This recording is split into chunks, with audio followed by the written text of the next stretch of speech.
Hi అండి, నమస్తే. Welcome back to Konaseema రుచులు.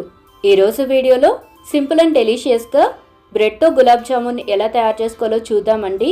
ఇంట్లో బ్రెడ్ ఉన్నప్పుడు ఇలా ఒకసారి బ్రెడ్తో గులాబ్ జామున్ని ట్రై చేసి చూడండి. చాలా టేస్టీగా ఉంటుంది. మేకింగ్ ప్రాసెస్ కూడా చాలా ఈజీ. మరి ఇంకా లేట్ చేయకుండా ప్రాసెస్లోకి వెళ్ళిపోదాం పదండి. బ్రెడ్ గులాబ్ జామున్ని తయారు చేసుకోవడం కోసం ఒక 6 బ్రెడ్ స్లైసెస్ని తీసుకొని బ్రెడ్కు ఉన్న బ్రౌన్ కలర్ పార్ట్ని తీసేసి ముక్కల కింద తుంచుకొని ఇలా మెత్తని పొడిలాగా గ్రైండ్ చేసుకోండి.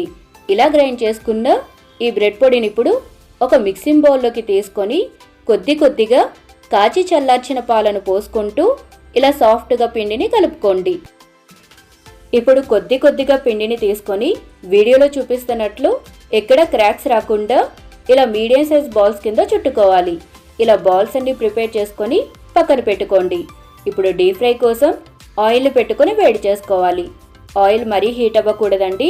ఆయిల్ కొంచెం హీట్ అవ్వగానే మంటని మీడియం ఫ్లేమ్లోకి అడ్జస్ట్ చేసుకొని ఆయిల్కి సరిపడినన్ని మాత్రమే వేసుకొని వెంటనే కదపకుండా అవి కొంచెం వేగిన తర్వాత అన్ని వైపులకి టర్న్ చేసుకుంటూ ఇలా మంచి గోల్డెన్ బ్రౌన్ కలర్ వచ్చేంత వరకు వేయించుకొని ఆయిల్ నుండి తీసుకొని పక్కన పెట్టుకోండి. ఇప్పుడు పాకం కోసం స్టవ్ వెలిగించి గిన్నెను పెట్టుకొని 1 కప్పు పంచదారను వేసుకోండి. 1 కప్పు పంచదారకి 1.5 కప్పుల వరకు నీళ్లను పోసుకొని పంచదారను పూర్తిగా కరగనివ్వండి. అందులోని 1/2 టేబుల్ స్పూన్ వరకు యాలకుల పొడిని కూడా వేసి మరిగించుకోవాలి. ఇక్కడ మనకి ఎటువంటి పాకో రానవసరం లేదండి.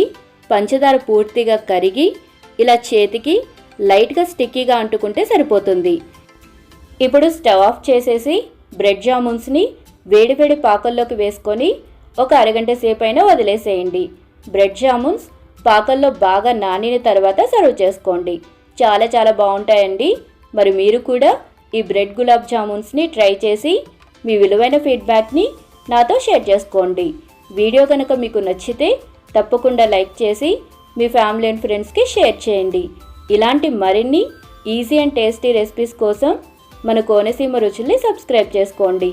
Thank you for watching.